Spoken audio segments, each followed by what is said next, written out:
కదిజ్ఞాసి meditation అనేటువంటిది ఇది మానవాళి అందరికీ ప్రతి ఒక్కళ్ళు కూడా పనికొస్తుంది, వాళ్ళకు ఉపకారం చేస్తుంది, వాళ్ళకి ఎంతో కొంత మేలు కలిగిస్తుంది అని నేను చెప్పట్లేదు. అలాగనే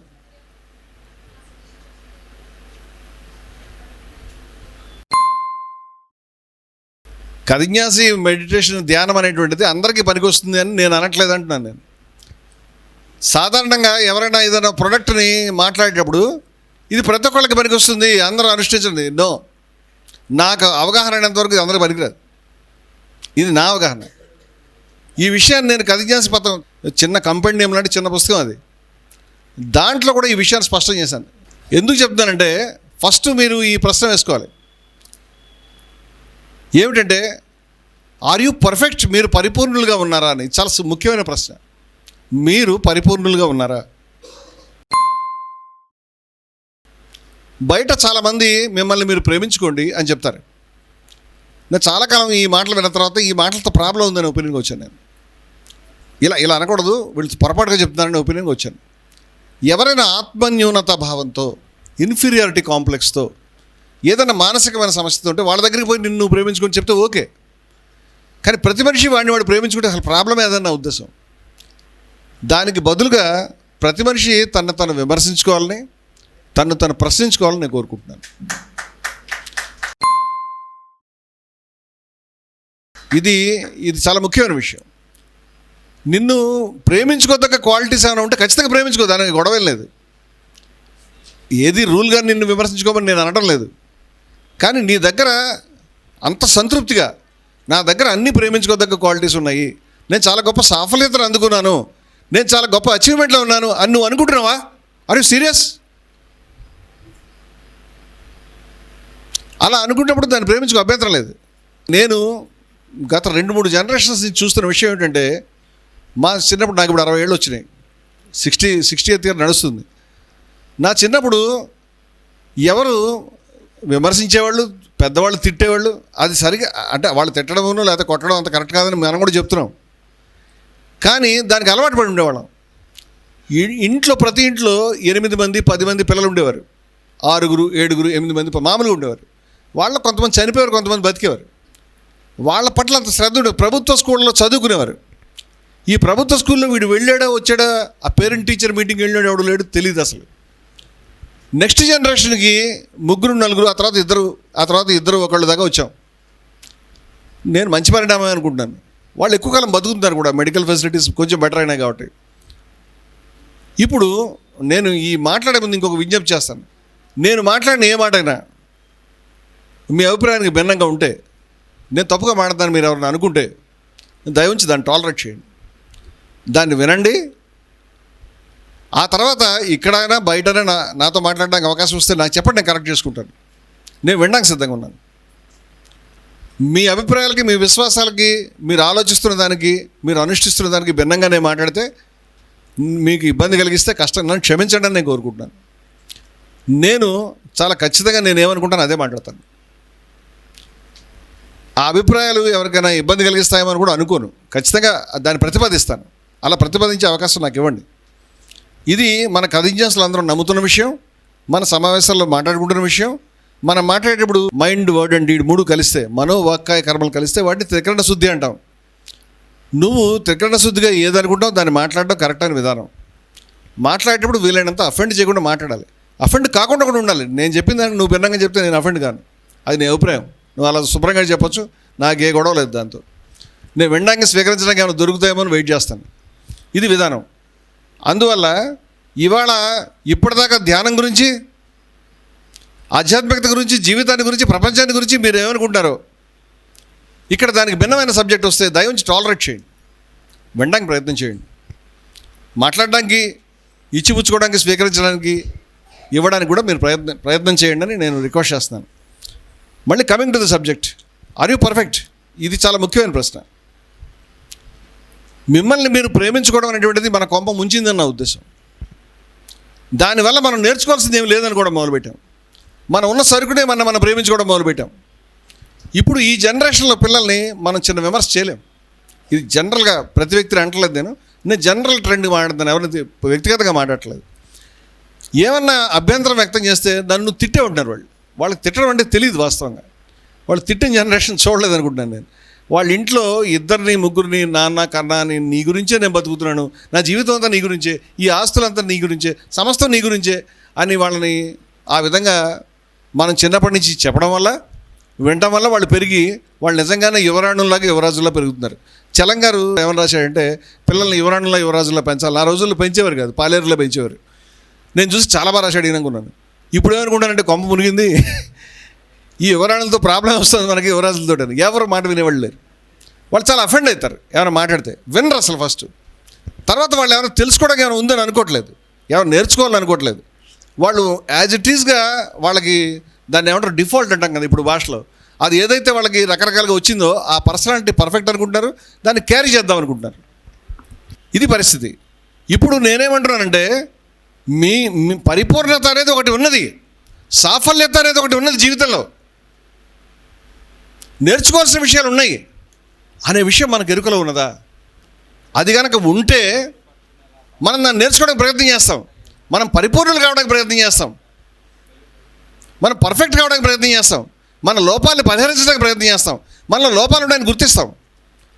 అసలు నేను ప్రేమించుకోవడం మొదలు పెడతాను, నాకు లోపాలు ఉన్నాయి నేను ఎక్కడ అనుకుంటాను, లోపాలు కూడా ప్రేమించడం మొదలు పెడతాను. లోపాలంటే ఫిజికల్ కాదు, లోపాలంటే మానసికమైన కూడా. అంచేత నాకు కోపం ఎక్కువ, నేను అలాంటి ఒప్పుకోలేను అనేది మామూలుగా మాట్లాడతారు. ఆ తప్పు అలా మాట్లాడుతున్నాను అనుకోరు. నీ కోపం ఎక్కువ అనేది నువ్వు చెప్పుకోవాల్సిన విషయం కాదు, చాలా దాన్ని సిగ్గుపడాల్సిన విషయం ఫస్ట్. కానీ చాలా గర్వంగా మాట్లాడతారు. ఈ దుర్లక్షణాలని చెప్పేవి గతంలో అరిషడ్ వర్గాలు ఏవైతే ఉన్నాయో వాటిని మనం సెలబ్రేట్ చేయటం, వాటిని గొప్పగా చెప్పడం మొదలుపెట్టాం. అందుకని మనలో ఎవరికి కూడా పర్ఫెక్ట్ కావాలని అభిప్రాయం లేదు, ఎవరు చెప్పడం లేదు కూడా. ఏ మూమెంట్ కానీ ఏ వ్యక్తి కానీ నువ్వు మారాల్సిన అవసరం ఉంది, నువ్వు ఆలోచించాల్సిన అవసరం ఉంది, నువ్వు ఎక్కడున్నావు, ఏం చేస్తున్నావు, ఇదే నా జీవితంలో తెలుసుకోవాల్సింది ఎవడు అడగట్లేమన్న. అందుచేత ఆర్ యూ పర్ఫెక్ట్, నువ్వు పరిపూర్ణుడిగా ఉన్నావా? ఈ ప్రశ్నకి బాగానే ఉన్నాను నేను, నా వరకు నేను అని ఎవరైతే అంటారో వాళ్ళకి కదిజ్ఞాసి ధ్యానం ఏమాత్రం అవసరం లేదు. అవుట్. మీరు 10 మంది కలిస్తే ఆ 10 మందిలో ఓకే అబ్బా నేనైతే పర్ఫెక్ట్గా ఉన్నాను, మీరు క్వశ్చన్ చేసుకోండి. నేను లోపాలు ఉన్నాయి, నాకు నేను నేర్చుకోవాల్సిన విషయాలు ఉన్నాయి, నేను తెలుసుకోవాల్సిన సంగతులు ఉన్నాయి, నేను కొంత గమనించాలి జీవితంలో అనుకుంటాను, నేను సాఫల్యతను అందుకోవాలనుకుంటాను, నేను ఇంపర్ఫెక్ట్గా ఉన్నాను అనుకునే వాళ్ళకి తప్పితే పర్ఫెక్ట్గా ఉన్న వాళ్ళకి కదిజ్ఞాస ధ్యానం అవసరం లేదు. They are already perfect. This is an instrument. ఇది ఒక సాధనం. ఇది నిన్ను పర్ఫెక్ట్ చేయడానికి ఒక ఆలోచన, ఒక సాధనం, ఇది పనిముట్టు. ఇది నువ్వు పర్ఫెక్ట్గా ఉన్నావు నువ్వే చెప్పాలి, ఎవరైనా చెప్పలేము, ఎవరైనా జడ్జెస్ లేము. ఇక్కడ జడ్జి పనికి ఎవరు రెడీగా లేవు. నీకు నువ్వే ఆలోచించుకుని నువ్వు పర్ఫెక్ట్గా ఉన్నానంటే కదిజ్ఞాస ధ్యానం జోలికి కానీ, నన్ను అడిగితే ఏ ధ్యానం జోలికి కానీ నువ్వు వెళ్ళాల్సిన అవసరం లేదు. అవసరం లేదు నీకు అసలు. అక్కడికి ఒక సెక్షన్ అయిపోద్ది. ఇప్పుడు రెండో సెక్షను మేము పర్ఫెక్ట్గా లేవని, అంత మాత్రాన వాళ్ళకి కదిజ్ఞాస ధ్యానం అవసరం అని అనుకోవద్దు మీరు. అంత మాత్రం అవసరం కాదు. నేను పర్ఫెక్ట్గా లేను కానీ ఇలా ఉందామనుకుంటున్నానా, పర్ఫెక్ట్ అవుదాం అనుకుంటున్నాను, ఈ క్వశ్చన్ కూడా వచ్చింది మళ్ళీ. అంటే ఇలాగే కొనసాగుదాం అనుకుంటున్నానా, నేను ఏమైనా కొన్ని విషయాలు నేర్చుకుందాం అనుకుంటున్నాను. మీరు చూస్తే చాలామంది అలాగే ఉందాం అనుకుంటారు. ఏదో అబ్బాయి ఇలా ఉన్నాను, ఇలా నడిచిపోతుంది, ఇది ఇప్పటిదాకా గడిపాము, ఇది మా పద్ధతి, ఏదో ఏదో కామన్గా మాకేం పెద్ద పెద్ద ఆశలు, ఈ టైప్ ఆఫ్ టాక్ మనం వింటాం.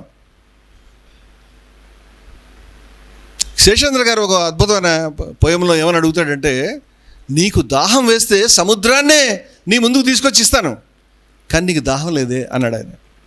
ఇవాళ ఎవరికి దాహం లేదు. అందివ్వడానికి బోల్డ్ అని సబ్జెక్ట్స్ ఉన్నాయి, ఉపనిషత్తులు ఉన్నాయి, మరేవో ఉన్నాయి, ఎన్నో గొప్ప సత్యాలు ఉన్నాయి, అవన్నీ సముద్రాలే. మనకి దాహం లేనప్పుడు అవి వాడితే మనకేం పని? Not required. నీకు నువ్వు అపరిపూర్ణుడిగా ఉన్నావని గుర్తింపు మాత్రమే కాదు, అలా ఉండకూడదు, పరిపూర్ణత్వం కావాలనే తపన ఉందా అని. ఆ తపన లేనప్పుడు నీ కదిజ్ఞాస ధ్యానం అవసరం లేదు. చూడండి ఎంతమందిని ఈ లిస్టులో తీసేస్తున్నాం వరుసగా. అంచేత మీకు కనిపించే వాళ్ళందరికీ ఈ ధ్యానం పనికిరాదు. ఈ రెండు ఉండాలి వాళ్ళకి. ఎవరికైనా కానీ అని చెప్పడానికి మనం అడిగలేము, వేస్ట్ అది. అసలు అందరికీ సూట్ అయ్యేటువంటి విషయాలు ఏమి లేవు నాకు తెలిసి. ఎవరికి కావాల్సిన వాళ్ళు తీసుకుంటారు, మనం ఎవరు అడిగేవాడు లేడు. అందువల్ల ఇప్పుడు రెండో పాయింట్ వచ్చింది. ఏమనంటే, నేను ఇంపర్ఫెక్ట్గా ఉన్నాను, కానీ నాకు పర్ఫెక్షన్ అందుకోవాలని తపన ఉన్నది. తెలుసుకోవాలనుకుంటున్నాను, నేను నేర్చుకోవాలనుకుంటున్నాను, పర్ఫెక్ట్ కావాలనుకుంటున్నాను, ఇది కూడా కావాలి. ఇంపర్ఫెక్ట్గా ఉన్నాను నిజమే, కానీ ఇప్పుడు అవన్నీ వదిలేబా అనే వాళ్ళకి ఓకే, క్యారీ ఆన్. ప్రశ్నలు లేకపోతే ఏమీ లేకపోతే మీకు మతమును దేవుడు విగ్రహం అవన్నీ సరిపోతాయి, వాటిని కానివ్వండి అని చెప్పాడు చలం గారు.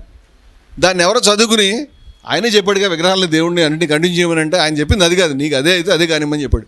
అంటే మన వాళ్ళకి అసలు ఆయన ఏం చెప్తున్నాడో తెలుసుకోవడం కూడా కష్టంగా ఉంది. ఇప్పుడు ఇప్పుడు నేను చాలా చూస్తున్నా, క్లిష్టమైన సునిశ్చితమైనటువంటి వాక్యాలని అర్థం చేసుకునే వాళ్ళు కూడా తగ్గిపోతున్నారు. చాలా అంత క్లిష్టంగా ఆలోచించట్లేదు మనుషులు, చాలా స్ట్రైట్గా చిన్నగా ఉండాలి. అంత కలిపి వచ్చిన మెసేజ్లు వచ్చేయాలి, వచ్చిన పోస్టులో మొత్తం విజ్ఞానం అంతా వచ్చి పడిపోవాలి నీకు. పోనీ ఆ పోస్టర్ నువ్వు చదువుతుంటే చదవ ముందర ఫార్వర్డ్ చేస్తాడు, ఆ తర్వాత చదువుతాడు, లేకపోతే లేదు. ఇది డంపింగ్. అక్కడి నుంచి ఇదరకమాలు ఉదరకమాలు ఇదరని పూర్వం సినిమాలో డైలాగ్ ఉంది, ఇక్కడ తీసుకెళ్ళి అక్కడ వేస్తాడు. అదే నేను చదవడు, ఇది ఇక్కడ ఎందుకు వేసావు అని అడిగితే ఏమంటే చూడలేదు, ఏమేసాను నేను అంటాడు. అంటే అదేదో వేసాను, చూడలేదు, చూడకుండా వేసాను. చూడకుండా ఎందుకు వేసావంటే అది వేసాను చెప్తాను కదా, అర్థం కావట్లేదు, మీకు చూడకుండా వేసాను. అది తప్పు అనేది కూడా వాళ్ళకి అర్థం కావట్లేదు. అందువల్ల ఎవరికి అంత తపన కానీ ఆలోచన కానీ అది నేర్చుకోవాలని అభిప్రాయం లేదు. అసలు లేనటువంటి వాళ్ళ ముందు, దాహం లేనటువంటి వాళ్ళ ముందు మీరు సముద్రం పట్టుకెళ్ళి పెట్టినా వేస్టే. కదిజ్ఞాసి ధ్యానం సముద్రమే, అమృత సముద్రం. కానీ అది దాహం ఉన్న వాళ్ళకి, దాహం లేని వాళ్ళకి కాదు. దాహం లేదంటే దాహం వచ్చేదాకా వెయిట్ చేయలేదా, ప్రేరేపించు దాహం రావడానికి. కానీ దాహం లేనని పట్టుకొచ్చి నీకు ఇది కావాలంటే గుర్రాన్ని నీళ్ళలో ముంచగలుగుతావు కానీ తాగించలేవని ఇంగ్లీష్ వాళ్ళు చెప్పారు, కరెక్టే చెప్పారు వాళ్ళు. అందుచేత దీన్ని బలవంతంగా నిర్బంధంగా ఏం చేయలేము మనం. 2, ఇప్పుడు ఇంకో ఆశ్చర్యమైన విషయం చెప్తాను. ఎవరికైతే తాము అపరిపూర్ణులుగా ఉన్నామని అనుకుంటున్నారో, ఇంపర్ఫెక్ట్ అని అనుకుంటున్నారో, ఎవరైతే పరిపూర్ణత్వాన్ని పొందుదామనుకుంటున్నారో వాళ్ళందరికీ కదిజ్ఞాసి ధ్యానం పనికొస్తుందని మనం చెప్పలేము. ఎందుకంటే వాళ్ళు అనుకునే పరిపూర్ణత్వం ఎలాంటిది, వాళ్ళు అనుకునే మోడల్ ఎలాంటిది, సాఫల్యత్వం పట్ల వాళ్ళకి ఒక కాన్సెప్ట్, ఒక అవగాహన కావాలి. కదిజ్ఞాసి మోడల్ అనేది ఒకటి ఉన్నది, అది ఒక డిఫైన్ అయినటువంటి మోడల్, అదొక కాన్సెప్ట్.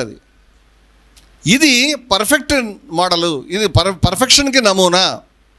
కదిజ్ఞాసి భావన ఏదైతే ఉన్నదో ఇది పరిపూర్ణత్వాన్ని అందుకోవడానికి అనువైనది, పరిపూర్ణత్వమేను ఇది అనేటువంటి అవగాహన ఉన్నదా? అటువంటి అవగాహన ఉంటే, లేదంటే పరిపూర్ణత్వానికి వేరే నమూనాలు ఉన్నాయి కదా, పరిపూర్ణత్వానికి వేరే నమూనా ఉన్నప్పుడు దాన్ని అనుష్ఠించవచ్చు కదా, ఎందుకు కదిజ్ఞాసి పంథాన్ని అనుసృష్టించాలి? అందుచేత మీరు ఒక 10 మందితో మాట్లాడడం మొదలెట్టిన తర్వాత మళ్ళీ చూడండి, దీంట్లో కదిజ్ఞాసి పంథ అనేటువంటిది పరిపూర్ణమైనటువంటి నమూనా అని వాళ్ళు అర్థం అనేటువంటి విషయమే. వాళ్ళకి మాత్రమే ధ్యానం పనికి వస్తుంది. అర్థమవుతుందా నేను మాట్లాడుతున్నది? నేను స్టెప్ బై స్టెప్ చెప్పడానికి ప్రయత్నం చేస్తున్నాను, అర్థమవుతుందా? ఇప్పుడు ఇక్కడ కూడా మన చిక్కు విడిపోలేదు. ఆశ్చర్యం ఏంటంటే, ఈ వ్యక్తి తను అపరిపూర్ణుడు అనుకుంటున్నాడు, పరిపూర్ణత్వం కావాలి అనుకుంటున్నాడు. అర్థమవుతుందా? పరిపూర్ణత్వం అనేది కదిజ్ఞాసి నమూనా అని కూడా అనుకుంటున్నాడు. కానీ ఆ పరిపూర్ణత్వం అనేటువంటిది అది కదిజ్ఞాసి నమూనా కావచ్చు, మరి అది ఎలా వస్తుంది? ఒక వర్షంలో నెత్తిమి పడుతుందా, లేకపోతే ఎక్కడి నుంచైనా వరదలాగా నీకు కొట్టుకొచ్చేస్తుందా? ఎవరైనా ప్రత్యక్షమైన నెత్తిమి చేయబట్టి నేను మారుస్తారా?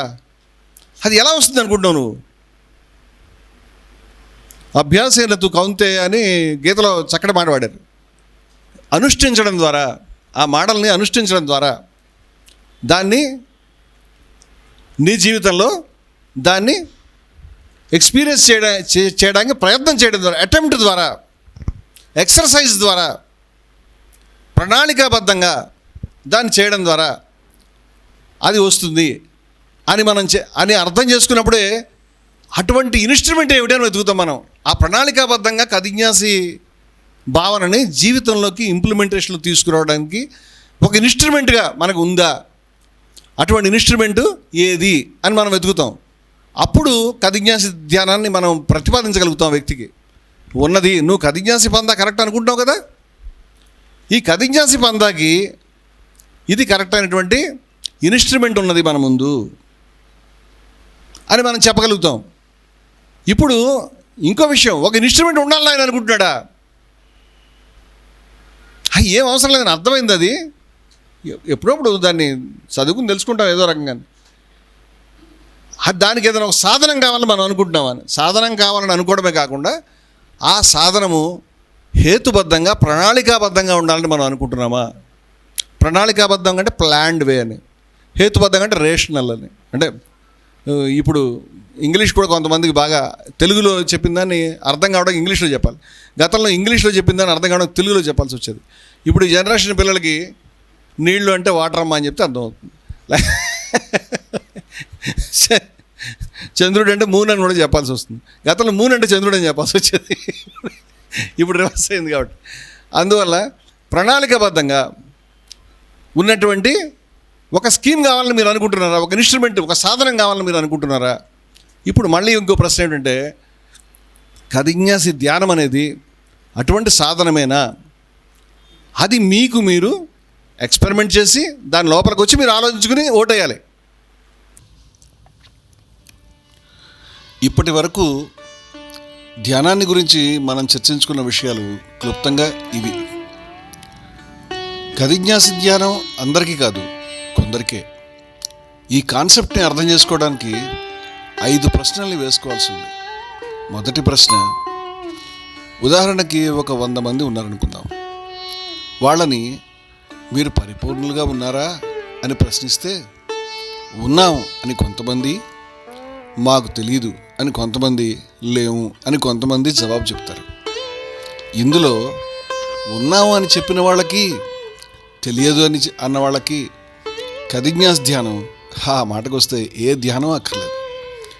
కేవలం లేము అనే వాళ్ళకే కదిన్యాస్ ధ్యానం అవసరం. పరిపూర్ణులుగా లేము అంటున్న వాళ్ళు 70 మంది మిగిలారని అనుకోండి. రెండో ప్రశ్న గమనించాల్సింది ఏమిటంటే, పరిపూర్ణులుగా లేము అనుకున్నంత మాత్రాన సరిపోదు. వాళ్ళని మళ్ళీ మీరు పరిపూర్ణులుగా లేరు సరే, పరిపూర్ణులుగా కావాలని అనుకుంటున్నారా అని ప్రశ్నించాలి. ఈ ప్రశ్నకి పరిపూర్ణులుగా కావాలని అనుకుంటున్నామని కొంతమంది, మాకు తెలియదు అని కొంతమంది, పరిపూర్ణులుగా కావాలని అనుకోవట్లేదు అని కొంతమంది చెప్తారు. ఇందులో అనుకోవట్లేదని, తెలియదని చెప్పేవాళ్ళకి కదిన్యాస్ ధ్యానం అవసరం లేదు. పరిపూర్ణులుగా కావాలని అనుకుంటున్న వాళ్ళకే కదిన్యాస్ ధ్యానం అవసరం.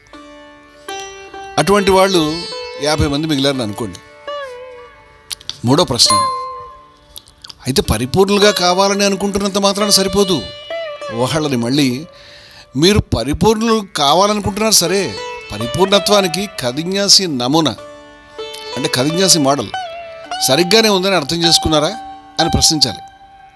ఈ ప్రశ్నకి సరిగ్గానే ఉందని అర్థం చేసుకున్నాం అని కొందరు, తెలీదు అని కొందరు, కదిన్యాసి నమూనా సరిగ్గా ఉందని అనుకోవట్లేదు అని కొందరు చెప్తారు. వీళ్ళలో సరిగ్గా ఉందని అనుకోవట్లేదని, తెలియదని చెప్పేవాళ్ళకి కదిన్యాస్ ధ్యానం అవసరం లేదు. కదిన్యాసి నమూనా సరిగ్గానే ఉందని అర్థం చేసుకున్నాం అనే వాళ్ళకే కదిన్యాస్ ధ్యానం అవసరం. అటువంటి వాళ్ళు 30 మంది మిగిలారని అనుకోండి. నాలుగో ప్రశ్న, అయితే పరిపూర్ణత్వానికి కదిన్యాసి నమూనా సరిగ్గానే ఉందని అర్థం చేసుకున్నంత మాత్రాన సరిపోదు. వాళ్ళని మీరు పరిపూర్ణత్వాన్ని అందుకోవడానికి మీకు స్వయం సవరణ యత్నం లేదా అభ్యాసం అవసరమా కాదా అని ప్రశ్నించాలి. ఈ ప్రశ్నకి అభ్యాసం అవసరమే అని కొందరు, తెలీదు అని కొందరు, అభ్యాసం అవసరం లేదు అని కొందరు జవాబు చెప్తారు. వీళ్లలో అవసరం లేదని, తెలీదు అని చెప్పేవాళ్ళకి కదిన్యాస్ ధ్యానం అవసరం లేదు. అవసరమే అనే వాళ్ళకే కదిన్యాస్ ధ్యానం అవసరం. అటువంటి వాళ్ళు 20 మంది మిగిలారని అనుకోండి. ఐదో ప్రశ్న, అయినా పరిపూర్ణత్వాన్ని అందుకోవడానికి తమకి స్వయం సవరణ యత్నం లేదా అభ్యాసం అవసరం అని చెప్పినా సరిపోదు. ఆ సవరణ యత్నం లేదా అభ్యాసం ప్రణాళికాబద్ధంగా ఉండాలా అక్కర్లేదా అనే ప్రశ్న వస్తుంది. ఈ ప్రశ్నకి ఉండాలి, తెలియదు, అక్కర్లేదు అని సమాధానాలు వస్తాయి. తెలియదు, అక్కర్లేదు అని చెప్పేవాళ్ళు కేఎంకి సంసిద్ధులు కానట్లే.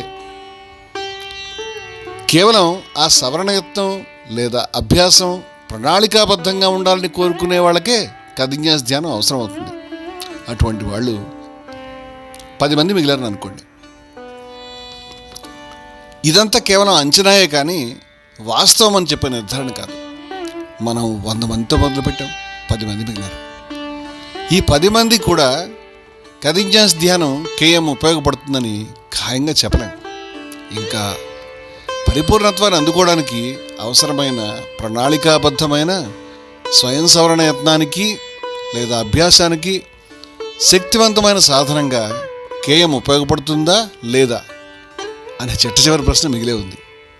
ఈ ప్రశ్నకి జవాబు కేయంను అవగాహన చేసుకుని అనుష్ఠించి ఎవరికి వాళ్లే తేల్చుకోవాలి. ఇప్పుడు కథిన్యాస ధ్యానం అంటే కేయం ఎవరికి అనే ప్రశ్నకి మనకు జవాబు దొరికింది.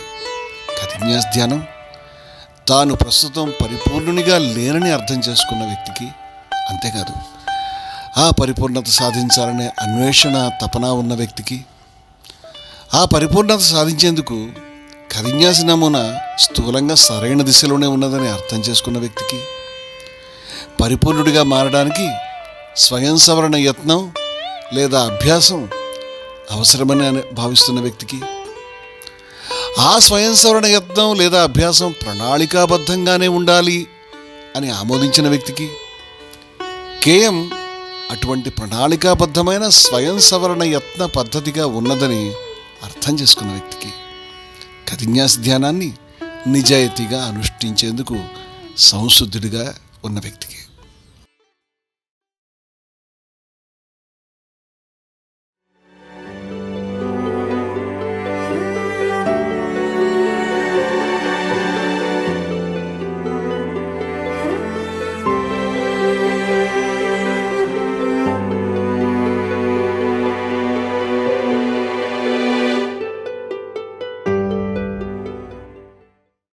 మీ ఆలోచనల్ని మరింత సంపద్వంతం చేయగల ఈ పుస్తకాల్ని మీరు చదివారా? ప్రతులకు జై భారత్ పబ్లికేషన్స్ 9848030089.